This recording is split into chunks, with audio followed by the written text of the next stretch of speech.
Peace and bliss, YouTube. Welcome to Reclaiming Our Roots. My name is Tanya, back with another video. Just want to show you how you can grow a transplant in a 5-gallon container. It's very simple, very easy. I showed you in the last video how I started a collard green plant in a 15-gallon grow bag. So I'm going to do the same thing, but this time we're going to use a 5-gallon bucket. So I filled it halfway with a potting mix, but in this time I'm going to do something different.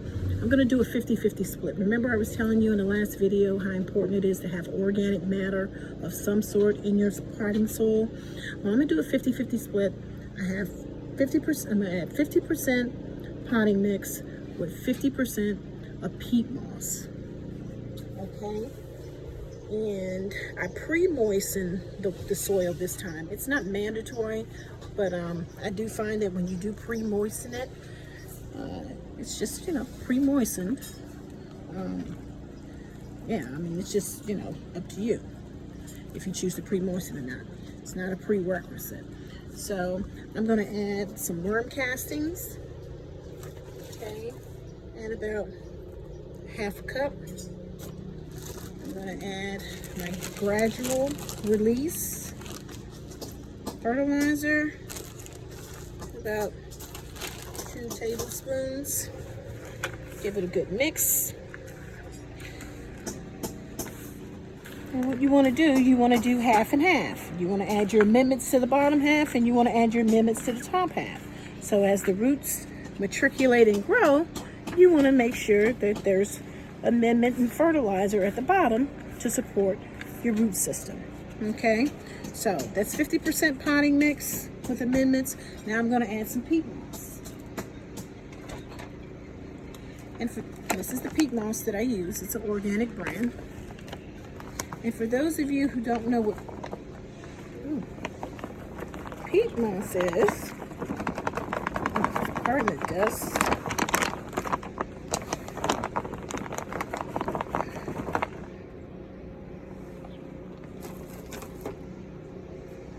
Okay, it's an all-natural organic ingredient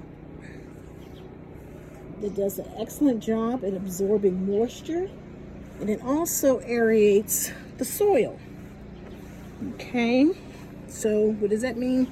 It retains moisture, and you'll see when I add water to it, it's almost like a repellent. It takes a second to get it nice and wet, and it retains moisture, which allows the roots to grow and the plants to thrive. Okay, and this is great for plants as large as the collard, which they would call a heavy potting plant. Okay, just give it a good mix in there. Okay, and add a little bit more soil. Potting mix. And the potting mix that I use, it has compost in it. You can either use a potting mix, 50% potting mix, 50% peat moss, potting mix, 50% compost, or you can use a potting mix, 50% cocoa coir. It's up to you. Or you can use 100% potting mix and add your amendments. Okay. You just give it a good mix. And this is the last amendment that I'm going to add. I'm going to add another half a cup of worm casting. I'm going to add 2 more tablespoons of organic fertilizer. And the fertilizer that I use is really good. It's made from food scraps. Okay.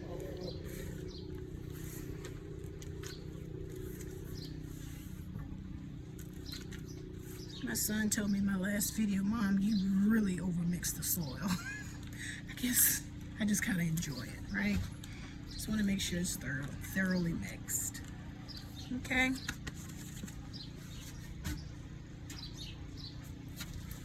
we're going to grow a collard in here. Again, you can see it's already established a root system. You want to dig a hole. And I do find that when you pre-moisten the soil, you don't have to worry about the soil, you know, slowly matriculating back into the hole, right? That helps. I guess it is a good idea to pre-moisten beforehand, having to deal with the loose sliding soil. Okay. And again, this is simple, very easy to do.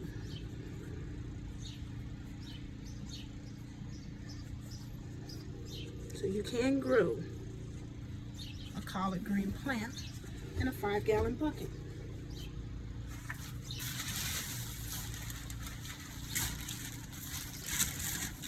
You grow a lot of food, fruits and vegetables in 5-gallon containers. You can grow watermelon in a 5-gallon container. I've seen it done. I wouldn't recommend it. It's a heavy fruit.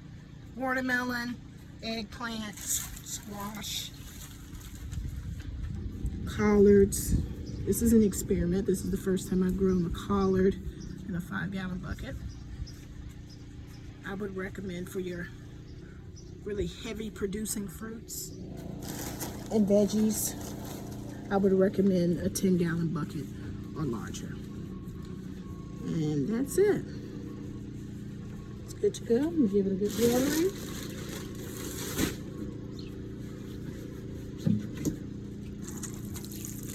And you want to water by the root system. Good watering. And before you plant any plant in your buckets, always make sure you put holes in them. Okay, not too many for this bucket. I think I'll have 5 holes in here. Because with container gardening, containers absorb a lot of moisture quickly. Unlike if it were in the soil, the root system can tap into the moisture in the soil. But containers are exposed to 360 degrees of sun, and it tends to evaporate the moisture quickly. That's why it's so important that you utilize a top covering or soil covering, such as a mulch, or wheat leaves clippings, or a cocoa coir. I've seen people use cocoa coir at the top as an insulator, but the main thing is what you want to do is retain moisture. So I hope you find that helpful. Again, I will bring you along as this plant progresses and grows, and I encourage you too to get out. Go to your local Home Depot and Lowe's. Source a 5-gallon bucket, some potting mix, and a transplant, and start your own garden. The idea is to be self-sufficient, do for self. It's easy to do. You cannot rely on the government or anyone else to feed us. So do for self, grow your own food, and yeah, get started. If you have any questions, please leave them in the comment section, and I look forward to seeing you in the next video. Peace and bliss.